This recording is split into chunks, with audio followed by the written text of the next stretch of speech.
Menjadi sekolah terang loh. Moga intinya niku cerita akhir ya. Cerita akhir kaum Bani Israel itu intinya menang. Setelah berbagai peristiwa intinya terus menang. Sausai menang, sausai Fir'aun tenggelam teng Laut Merah. Walhasil Fir'aun saat kelompoknya kalah. Itu kemudian Bani Israel itu menjadi satu komunitas yang sejahtera, yang sehat. Artinya tidak ada yang nindas, tidak ada yang intimidasi. Tapi kemudian seseorang yang sudah sejahtera, sudah sehat, itu biasanya punya selera. Selera itu bisa berdasar sesuatu yang rohani. Ini yang hati-hati kangge kaum santri, tiang-tiang soleh. Selera itu bisa berdasar sesuatu yang rohani, yang kebutuhan spiritual. Nah, setelah sejahtera, tidak ada yang nindas, tidak ada yang mengintimidasi. Kemudian Bani Israel itu pernah jalan-jalan sama Nabi Musa, melewati satu komunitas kaum, di mana kaum itu punya ritual iktikaf di salah satu arca. Gampangannya dua dewa, patung-patung dewa-dewa itu yang seperti saya sering terangkan sebagai personifikasi Tuhan, sebagai bentuk Tuhan, jelmaan Tuhan. Kemudian dibuat iktikaf. Ada ritual iktikaf, ada sesaji, ada cara-cara yang punya nilai indah, punya nilai kekayaan spiritual. Nah, dengan tradisi ini, Bani Israel yang sudah mapan ingin ya Musa is'alana ilahan kamalah menapa aliyah. Mbok niku Nabi Musa gamel kados mekaten. Kersane saat kita hubungan dengan Tuhan, itu ada semacam visualisasi penggambaran tentang napa Tuhan. Is'alana ilahan kamalah menapa aliyah. Dan ini penting kalau aturaken bahwa dalam semua sejarah kemusyrikan itu dimulai dengan yang namanya patung, personifikasi Tuhan. Kalau nanti matur temriki bahwa keuntungan kaum Nasrani atau kaum Kristiani adalah karena punya tradisi setiap gereja dikasih patung yang menggambarkan tentang Yesus, tentang apa. Artinya keuntungan itu bahwa daya hipnotis, daya ketertarikan, daya apa itu terus menyita orang untuk tidak berpikir yang lebih rasional. Sama ini kena isrof patung, dua karisma, kemudian umurnya tua. Kepinginnya amit bah.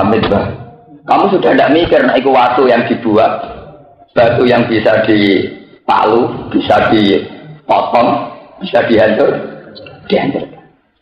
Anaknya itu aura karisma atau aura haibah. Sehingga Rasulullah itu boleh antipati patung tak ngamek. Sehingga ketika Fatih Mekah pertama masuk Ka'bah yang dihancurkan juga apa? Karena mulai dulu kekayaan rohani manusia itu menjelma menjadi kemusyrikan. Mulai zaman Nabi Nuh. La tazarunna wadda wala suwa'a wala yaghutha wa ya'uqa wa nasra wa qad adallu katsira.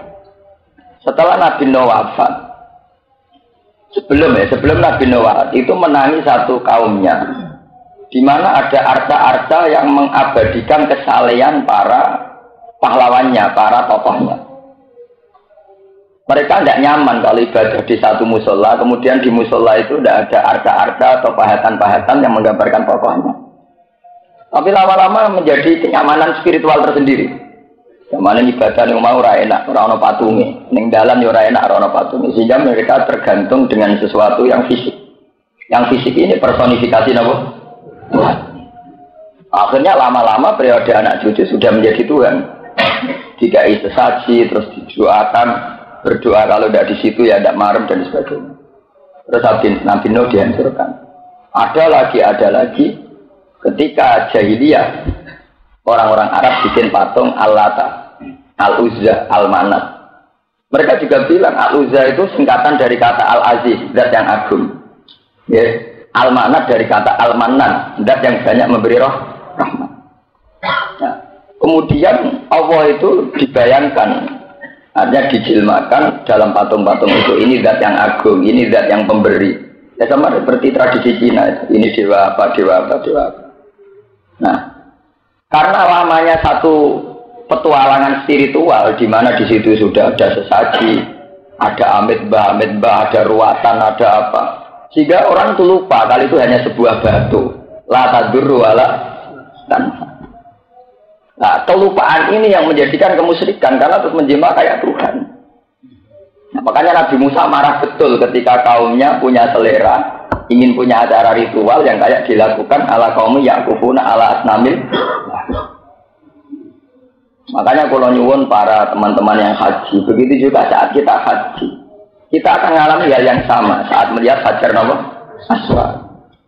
Makanya karena tradisi ini rawan disalahgunakan, sehingga seorang Sayyidina Umar setiap mencium Hajar Aswad, setiap mencium Hajar Aswad dalam riwayat hadis sahih mesti komentar, alim tuhannaki hajarun la tadur wa la tanfa. Walau la anni ra'aitu Rasulullah qabbaltu bima qabbal. Saya tahu bahwa kamu hanyalah batu. Yang namanya batu ya batu, tidak madarati, tidak manfaat. Kalau saja aku tidak melihat Rasulullah mencium kamu, aku ora geduga ngambung kowe. Karena apa? Personifikasi tentang Tuhan, tentang yang sakral itu bisa rawan ke depan menjadi kemusyrikan. Kemudian nak patungnya digawe meripati mendelek sumpune sangar wong mesti wedi.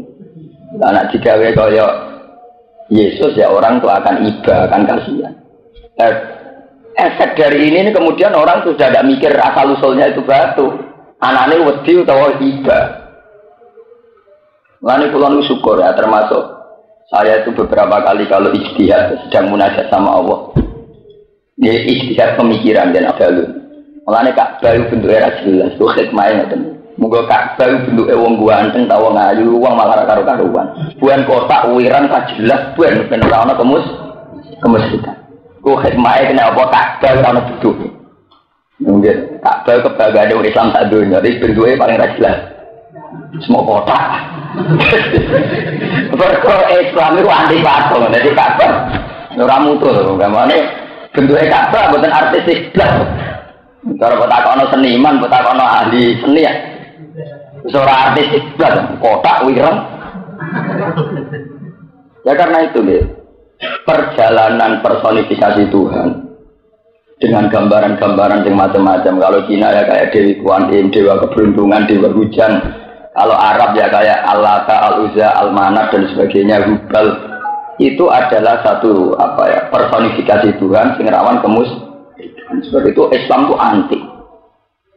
Ya, Nabi Musa marah-marah betul ketika tradisi ibadah mereka mau dibentuk dengan tradisi yang baru, yaitu ada personifikasi apa?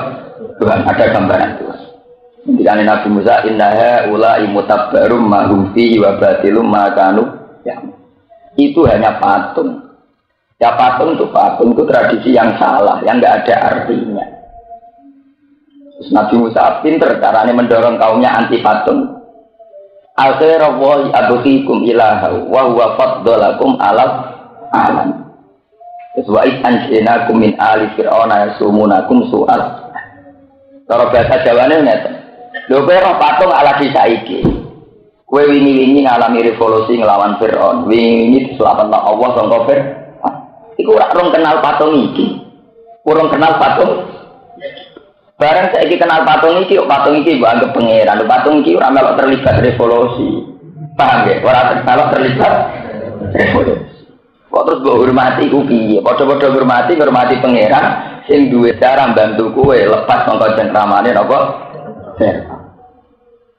Terus al-ghairu wa abghikum ilaha wa faddalakum. Nah, sekarang dalam ilmu sufi kita, kayak kitab-kitab sufi itu mengajarkan begitu.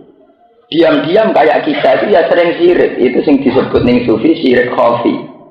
Kenapa kita diam-diam sering syirik? Karena cara kita susut ke belakang ya, apa itu? Kalau dalam bahasa hukum itu surut ke belakang itu kurang. Ini mumpung Ramadan kalau terangkan. Kita ini diam-diam sering syirik. Karena kita tidak pernah atau kurang sering surut ke belakang. Misalnya tadi. Saya tidak tahu kenapa saya ada di dunia. Saya juga tidak ingin ada di dunia. Tahu-tahu lahir. Tentu karena saya lahir menjadi ada dari tidak ada. Ini satu peristiwa yang kalau kita surut ke belakang akan yakin adanya zat agung yang melahirkan saya, yang mewujudkan saya. Sehingga zat ini adalah yang terpenting karena saya dari tidak ada menjadi ada. Tapi kemudian setelah saya hidup, kita hidup. Kalau kita sedang puber, perempuan yang idaman menjadi kayak Tuhan. Kalau nggak ketemu pusing, tanpa dia tidak bisa hidup. Itu kalau sedang kasmaran. Sing seneng doyan duwe ngoten, ora di duwe ra iso urip. Mas narano duwe awak lemes kabeh. Mbok sing seneng pengaruh nggih ngoten. Pengaruhe genti kiai liya tata yo ngelu. Urip kok dikhianati dan sebagainya. Itu dalam bahasa sufi kita diam-diam sudah melakukan syirik, satu kemusyrikan khafi. Bahwa kita sering menyembah atau mengimani atau menganggap penting sesuatu yang dulu-dulunya sebetulnya tidak penting atau tidak ada. Harusnya kita surut terus ke belakang bahwa kita pernah ada, saat ada kita ada butuh perempuan, saat ada kita ada butuh teman, saat ada kita ada butuh siapa-siapa. Atau mereka itu tidak orang yang terlibat dalam wujud kita, mereka ada orang yang terlibat dalam memberi nafas kita, memberi oksigen kepada kita.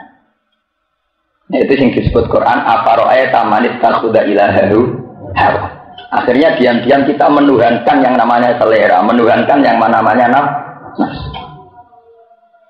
Lalu kalau bolak-balik cerita, sebetulnya dosa zina itu bisa diampuni.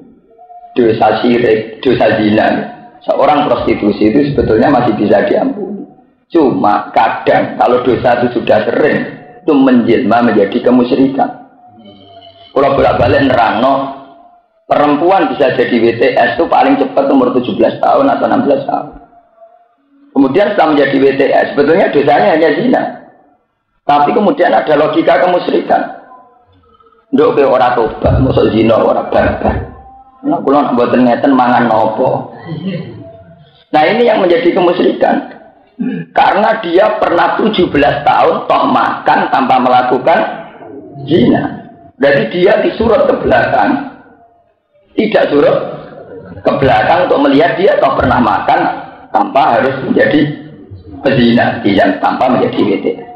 Sama seperti saya misalnya melakukan syirik kopi ya gitu. Saya pas kecil ya wes seneng. Aku zaman cilik dolanan banyu ya wes seneng. Dolanan pasir ya wes seneng. Ketika ABG ya punya kesenangan tersendiri. Gara-gara saya jadi kiai di desa Peruhin, ono wong diluk-diluk, terus naik silang gak seneng. Nah kan bentuk kan. Dulu tanpa ini semua saya juga bisa seneng. Kenapa sekarang saya menjadi bodoh? Seneng entah ini nak pengaruh akeh, nak wong do sopan. Dan saya ada ingin jadi bodoh gitu kan. Mana pulau itu pengaruh orang urusan. Ya memang kita harus melatih begitu terus. Kalau tidak kita pasti akan melakukan syirik khofi karena kita sudah orang yang sejahtera, orang yang aman. Orang yang aman itu rawan menentukan satu selera. Di mana selera itu sebetulnya mengganggu hubungannya dengan Tuhan. Afara'aita man ittakhadha ilahahu hawa. Akhirnya kita menuhankan hawa nafsu. Makanya kalau Allah mengingatkan ya, kalau kita ahli Quran itu diingatkan Allah itu terasa sekali. Misalnya ada ayat wa huwallazi ansa'akum min nafsin wahidatin atau ayat ansa'alakumus sam'a wal absara wal afidah qalilan ma tashkurun. Bahwa Allah lah yang menciptakan kamu punya mata, punya penglihatan. Allah lah yang menciptakan kamu punya telinga. Allah lah yang menciptakan kamu punya rasa.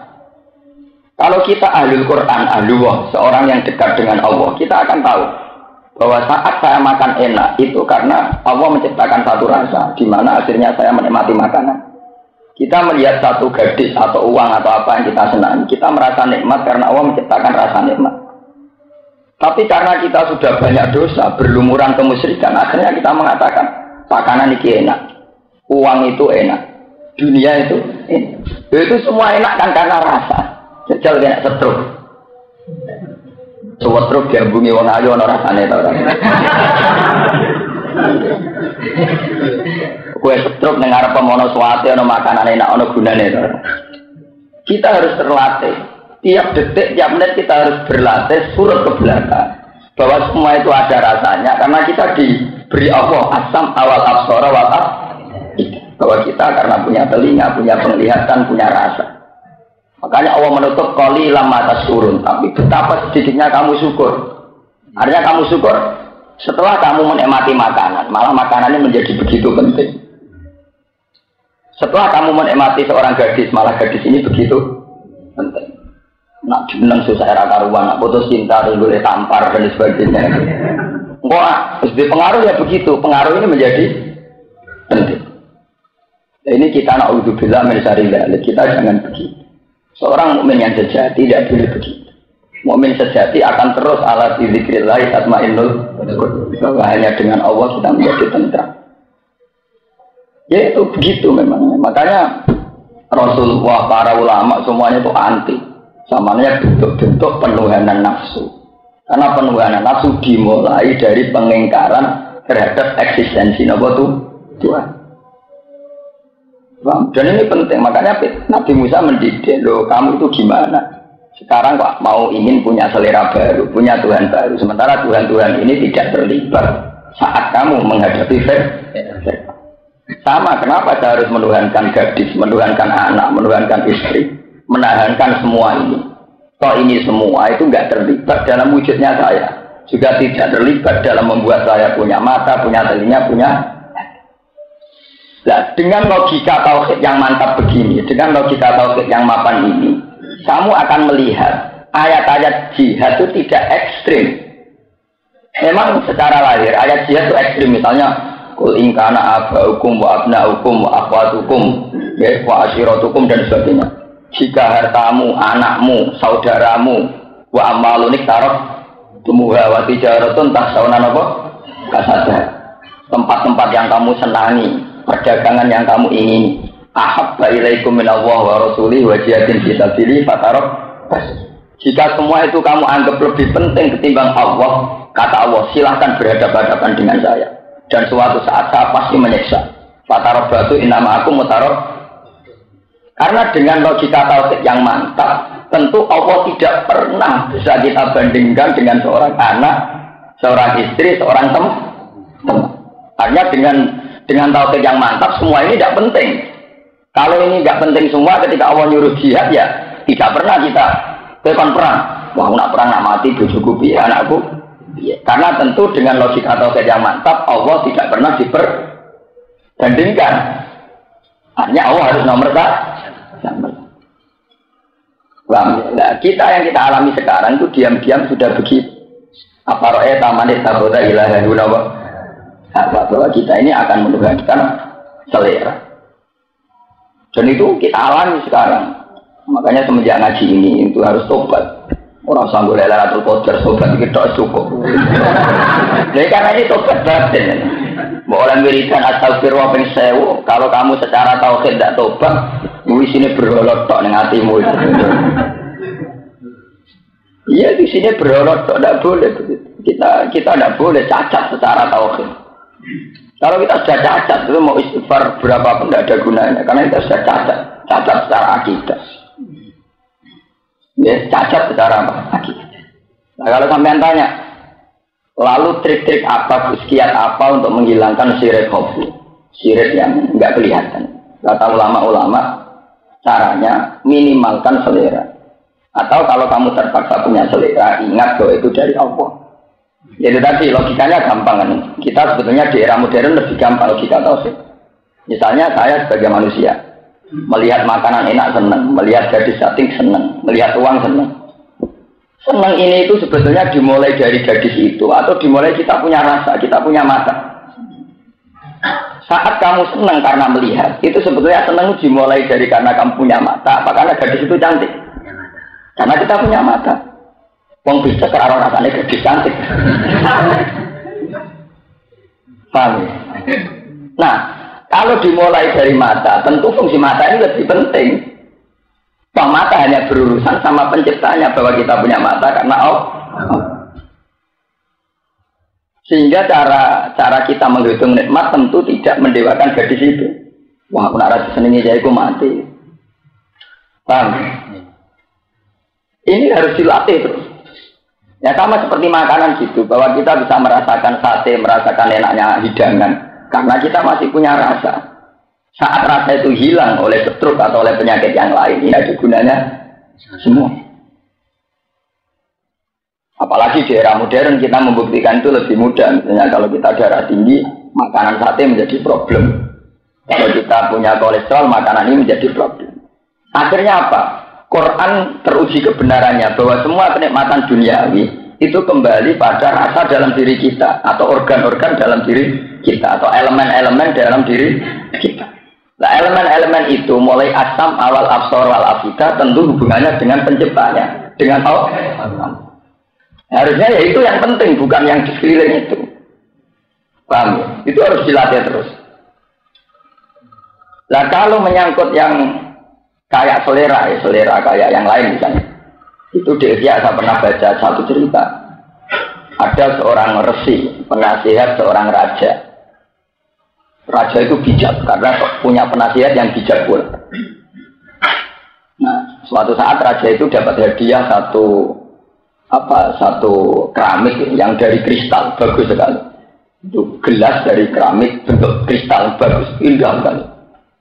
Raja itu senangnya bukan main. Sampai-sampai saking senangnya itu kalau minum ya harus pakai gelas itu. Kalau tidak ada marem. Ketika raja saking senangnya karena punya benda yang sangat dia sukai, sang penasihat itu bilang, "Hai raja, saya itu tidak senang sama benda ini." "Kok bisa? Kamu itu gimana? Kamu penasihat saya. Saya itu senang sekali, kok kamu tidak apa? Senang." Jawabnya penasihat itu, "Jika jenengan senang betulan, itu akan tersiksa karena kesenangan yang berlebihan." Suatu saat kristal itu pecah. Pecah, raja sangat gelisah, sangat risau. Beliau bilang, "Laitahu lam yakun." Saya senang andaikan dulu-dulunya tidak pernah ada. Kalau dulu-dulunya tidak ada, nggak pernah susah karena pecah atau karena ini. Itu sama dengan yang dikatakan Sayyidah Maryam, "Ya laitani kuntu nasyam masih." Ya seperti itu. Kita harus melihat begitu. Semua nikmat Allah harus kita lihat bahwa itu dari Allah. Kalau tidak diandekan tidak ada juga tidak apa-apa. Itu bisa dilatih. Itu tadi kita menghindari punya benda yang kita senang secara berlebih. Misalnya yang saya alami. Saya misalnya kiai punya bendera. Kita harus latihan. Misalnya diderekkan ya senang, pergi sendirian ya senang. Misalnya dihormati orang ya biasa, dipisoi wong ya biasa, harus dilatih. Kalau tidak, kamu akan tergantung dengan fenomena atau kejadian-kejadian di sekeliling kamu. Dan itu mengganggu kita kenyamanan dengan Allah Subhanahu wa Ta'ala. Ini keluar terus akan ingin bakas yang Wawaatna Musa salasin alailatan. Wawaatna lan ngekei janjian ingsun atau janjeni ingsun di alisin kelan alif waduna halan tanpa atau waduna halan tanpa alif. Musa Musa salasina masa 30 apane lailatan apane bengi. Nukal limuhu kang bakal ngomongi ingsun ngendikane ingsun Allah ing Musa indan tihaya nalikane enteke salasina lailatan. Dia yasumaha gambare arep sento masani sapa Musa ing salasina lailatan. Wa ya dukoda. Utawi wulan hitungan salasina lailatan dukoda dukoda. Fasomah mongko masani sapa Musa ing dukoda. Falamma tamat mongko semangsane sempurna apa salasina lailatan. Angkara mongko mungkiri sapa Musa khulu fafamihi. Ing baune mulute Musa. Fasta kamu kok siwakan sapa Musa. Gara-gara siwakan dianggap salah, dianggap salah. Fa amarahu. Mongko perintah ing Musa sapa Allah.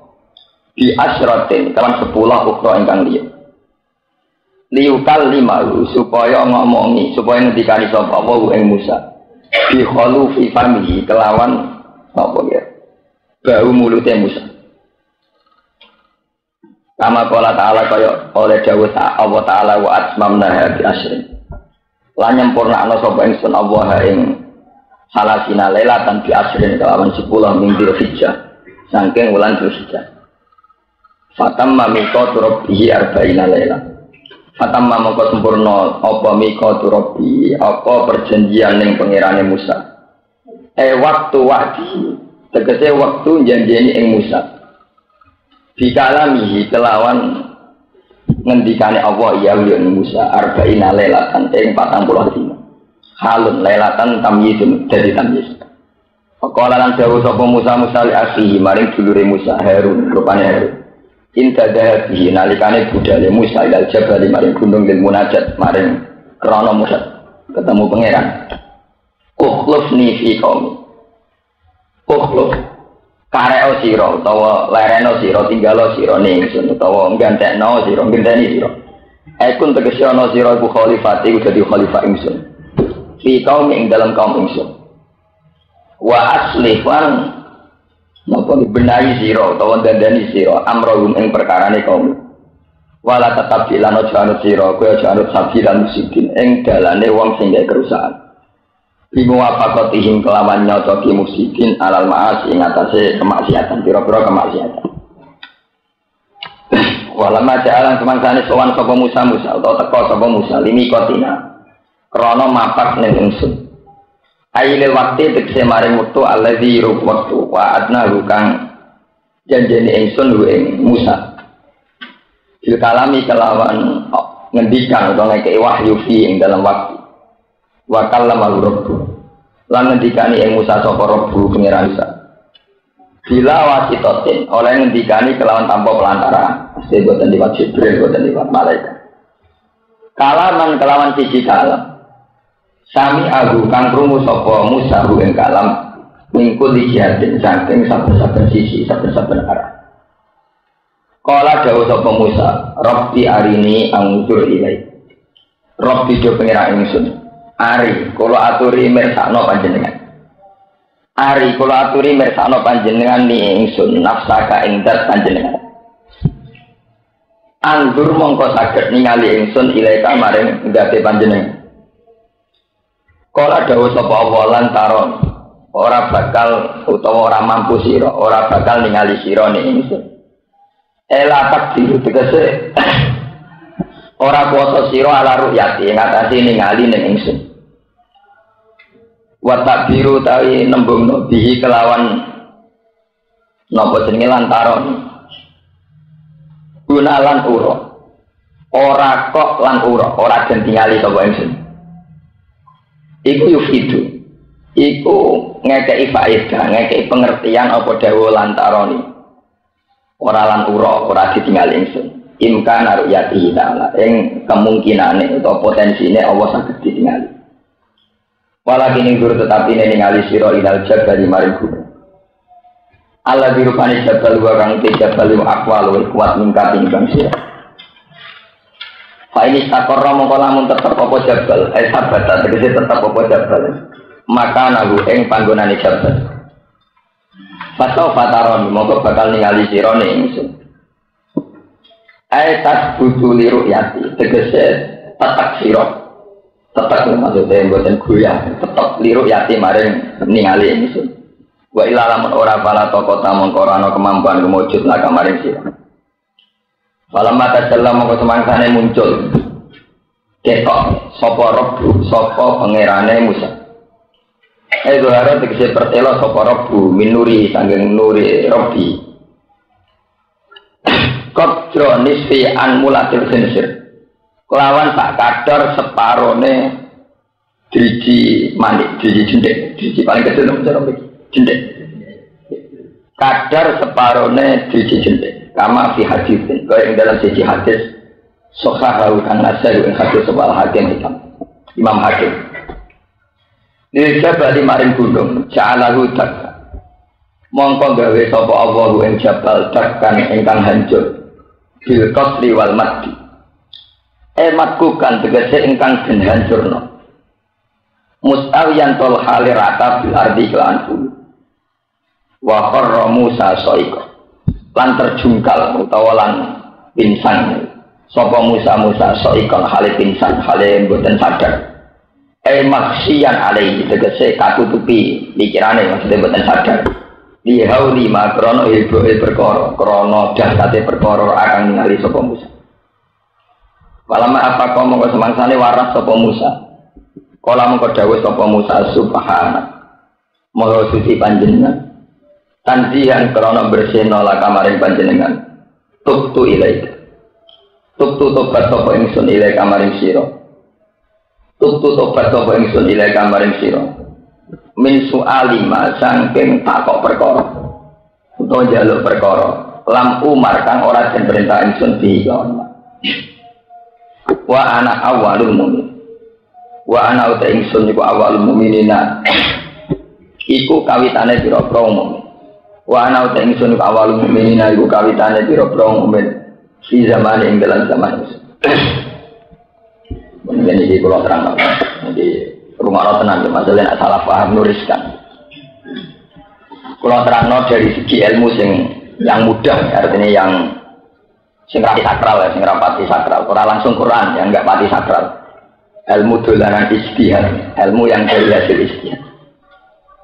Menurut pendapat Mu'tazilah bahwa Allah itu tidak mungkin bisa dilihat secara fisik, baik di dunia maupun di akhirat, bahkan saat di surga sekaligus. Itu tidak mungkin Allah bisa dilihat.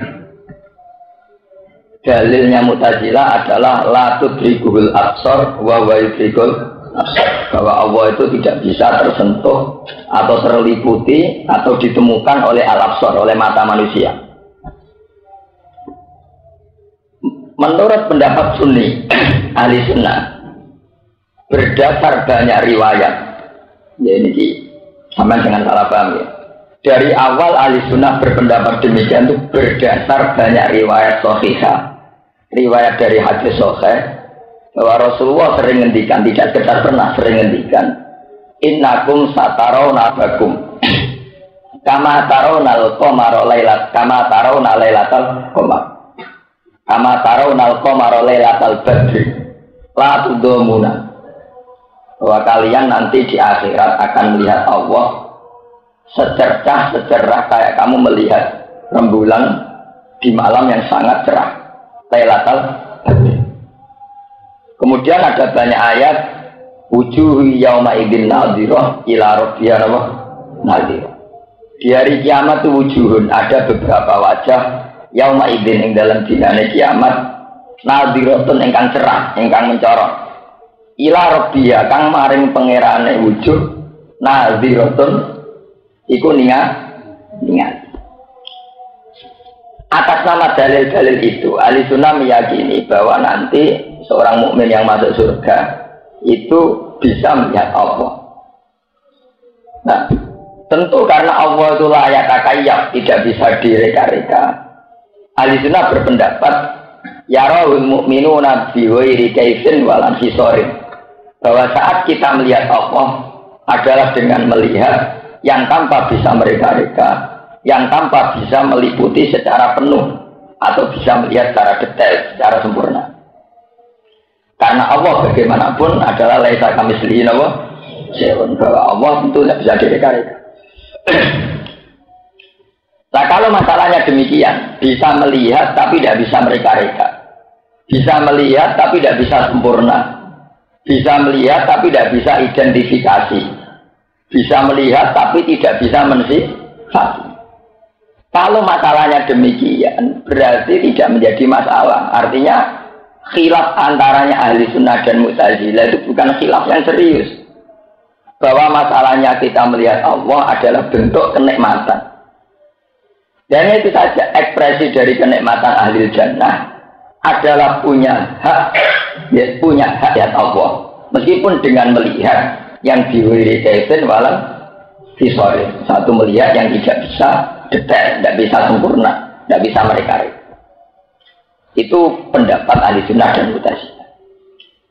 Nah, kemudian ada fakta-fakta riwayat, misalnya tentang Nabi Musa. Nabi Musa ketika Ishak, ya, ketika Ishak sangat ingin ketemu Allah, itu spontan beliau memohon, Rabbi arini anzur, ya Allah, berilah aku kesempatan untuk melihat Engkau.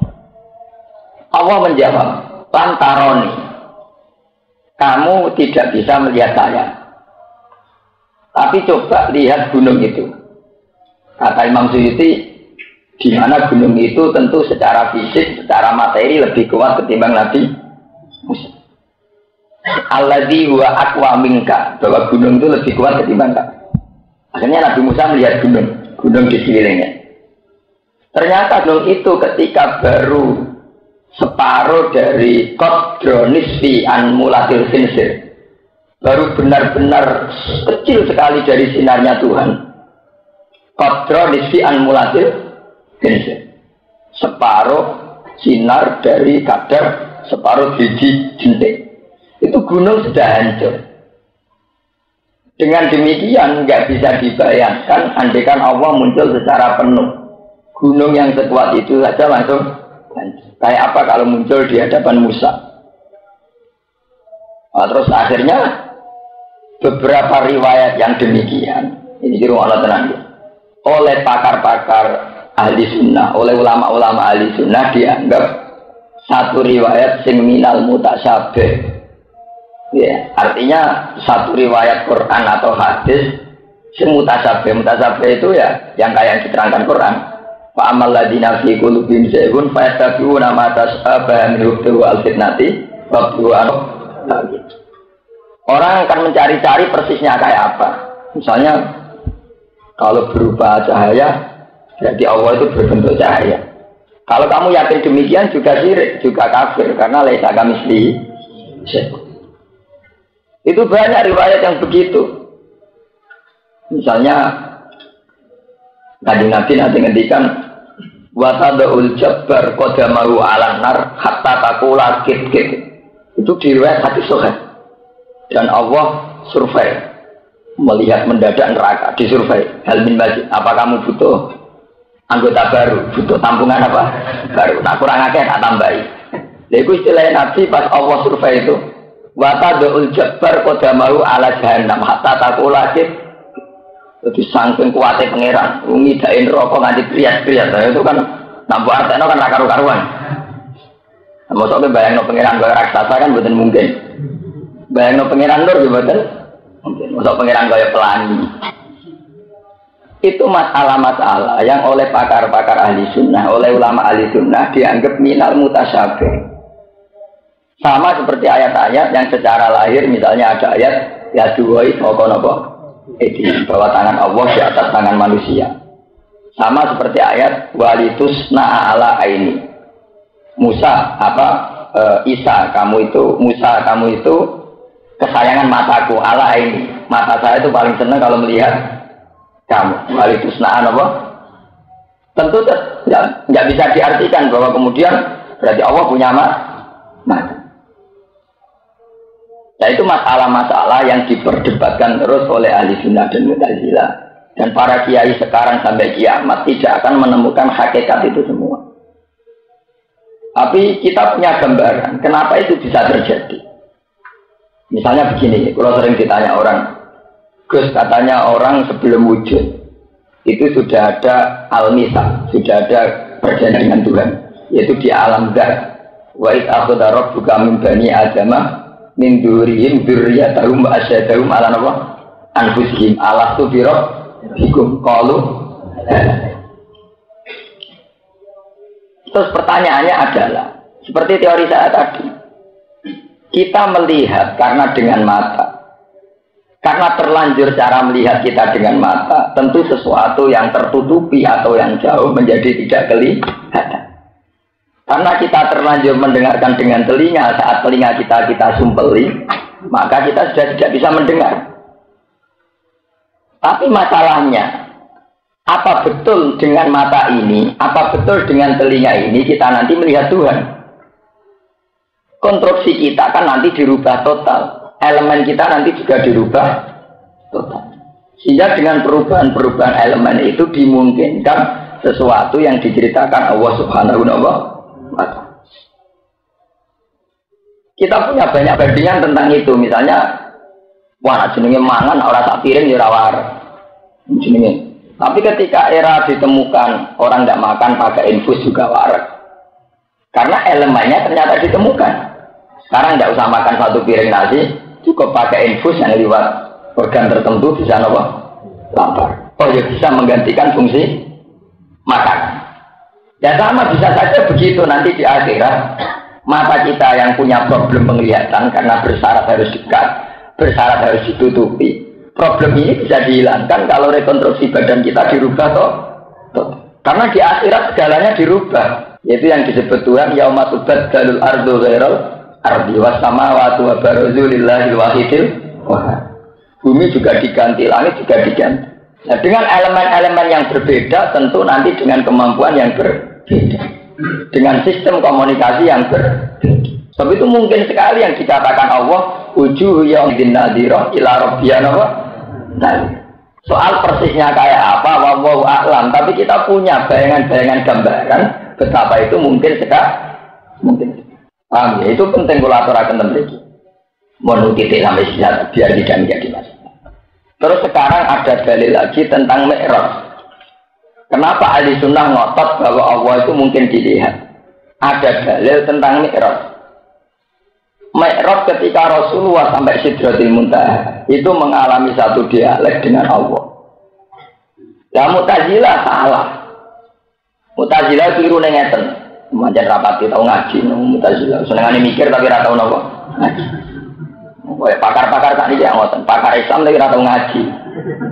Jadi ya isane mau mikir. Tapi ra iso ngaji mikir ora materi ini kan gak karu-karuan. Mu'tazilah itu punya pendapat bahwa Allah tidak bisa dilihat. Itu dengan dalil Nabi Musa sing nabi ora iso delok mergo Allah ngendikan lantaran kamu ndak akan melihat ya. Tapi cara pandang ahli sunnah tidak begitu. Nyatanya Rasulullah di Sidratil Muntaha bisa melihat Allah. Sebab itu ketika Allah ngendikan lantaran ini Nabi Musa itu serius. Kowe ra iso ndelok aku, mbok nak liyane kowe, misale Muhammad. Mulane dari Imam Suyuti, lantaran niku beda mek lan ura. Cara dari awal Allah ngendikane, lan ura, aku ora kena didelok. Iya sapa wae ra iso ndelok. Mulane niki Imam Suyuti dawuh, wa ta'bir bihi dunalan ura, yufidu imkana ru jadi. Jadi eleng-eleng. Kenapa Allah cara ngendikan lantaroni kamu tidak melihat saya? Kamu Musa tidak bisa melihat saya. Berarti bisa diartikan, nak selain kamu, misalnya Muhammad, Ibrahim, bisa. Ya kan kode kok cawe dong.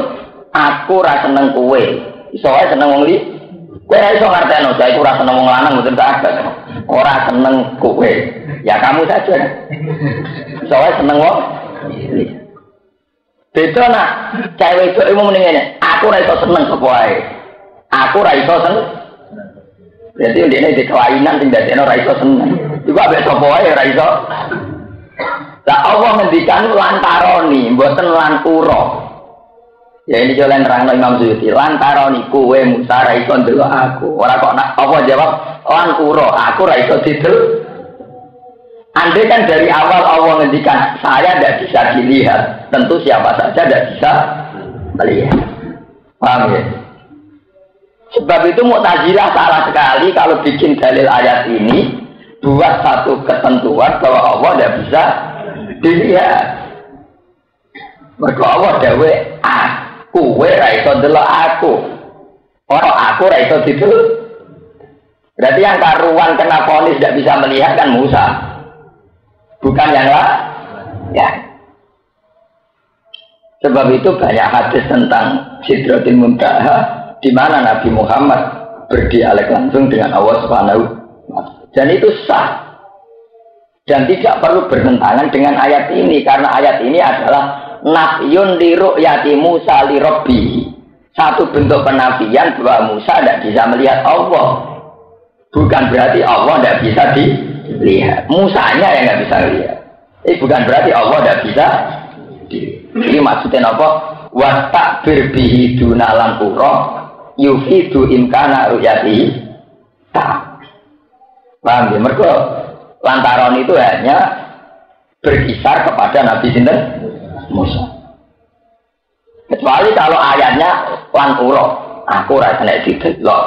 Nah ngono nggih pun balik atas itu masalah. Sebab itu kita harus yakin, yakin sesuai mazhab ahli sunnah bahwa kita nanti bisa melihat Allah Subhanahu wa Ta'ala. Alhamdulillah, puji syukur kita panjatkan kepada Allah Subhanahu wa Ta'ala yang telah melimpahkan rahmat dan hidayahnya kepada kita semuanya. Pada kesempatan yang berbahagia ini kita telah bersama-sama mengikuti pengajian yang dipandu oleh Gus Baha yang telah membagikan ilmu dan hikmah yang begitu berharga. Semoga apa yang telah kita pelajari dapat menjadi bekal untuk kita dalam menjalani hidup sehari-hari. Pengajian ini tidak hanya sekedar kegiatan rutin, tetapi lebih dari itu, merupakan wadah bagi kita untuk memperdalam iman, menambah wawasan dan meningkatkan akhlak kita. Gus Baha dengan keilmuan dan kebijaksanaannya telah mengajak kita untuk merenungkan berbagai aspek kehidupan melalui sudut pandang Islam yang mendalam. Kita diajarkan untuk lebih bijak dalam bersikap dan berinteraksi dengan sesama serta mendekatkan diri kepada Allah Subhanahu wa taala. Salah satu poin yang disampaikan Gus Bah adalah pentingnya menuntut ilmu. Dalam Islam, menuntut ilmu adalah kewajiban bagi setiap muslim. Untuk ilmu adalah cahaya yang menerangi jalan kita dalam menjalani kehidupan. Dalam ilmu kita dapat membedakan antara yang benar dan yang salah, antara yang baik dan yang buruk. Oleh karena itu, marilah kita jadikan pengajian ini sebagai momentum untuk terus menggali ilmu, bagi dari kitab-kitab ulama maupun dari pengalaman hidup. Selain itu, Gus Baha juga menekankan pentingnya akhlak dalam kehidupan sehari-hari. Akhlak yang baik adalah cermin dari iman yang kuat. Dalam interaksi kita dengan orang lain, kita diharapkan dapat menunjukkan sikap yang ramah, santun, dan penuh kasih sayang. Setiap perbuatan kita seharusnya mencerminkan ajaran Islam yang mengutamakan kedamaian dan toleransi. Dengan begitu, kita dapat menjadi teladan bagi orang-orang di sekitar kita, khususnya generasi muda. Pengajian ini juga merupakan sarana untuk mempererat tali silaturahmi di antara kita. Di tengah kesibukan dan tantangan hidup yang semakin kompleks, penting bagi kita untuk tetap menjalani hubungan yang harmonis dengan sesama. Dengan saling berbagi ilmu, pengalaman, dan kebaikan, kita dapat menciptakan komunitas yang lebih baik dan lebih peduli satu sama lain. Sebelum kita akhiri pertemuan ini, marilah kita bersama-sama berdoa agar ilmu yang kita peroleh hari ini dapat bermanfaat, diterima di sisi Allah Subhanahu wa taala. Semoga kita senantiasa diberikan kekuatan dan kemudahan untuk mengamalkan ilmu yang telah kita pelajari, serta diberikan hidayah untuk terus berada di jalan yang benar. Kami mengucapkan terima kasih kepada Gus Baha atas ilmu dan inspirasi yang telah dibagikan, serta kepada semua saudaraku semuanya yang telah meluangkan waktu untuk mendengarkan atau menyimak video ini. Semoga kita semua diberikan kesehatan dan kesempatan untuk berkumpul kembali dalam pengajian-pengajian berikutnya. Terima kasih yang sudah like, subscribe, dan komen. Untuk yang baru bergabung, bila berkenan bisa like, subscribe, dan komen. Dan semoga kita semuanya dipertemukan kembali dalam keadaan sehat walafiat. Amin amin ya rabbal alamin. Dan dilimpahkan rezekinya, dimudahkan segala urusannya, dijauhkan dari segala cobaan. Akhir kata, mari kita tutup pengajian ini dengan bacaan Alhamdulillah. Semoga kita semua selalu dalam lindungan Allah Subhanahu wa taala. Amin amin ya rabbal alamin. Sampai bertemu di video berikutnya. Bila mana ada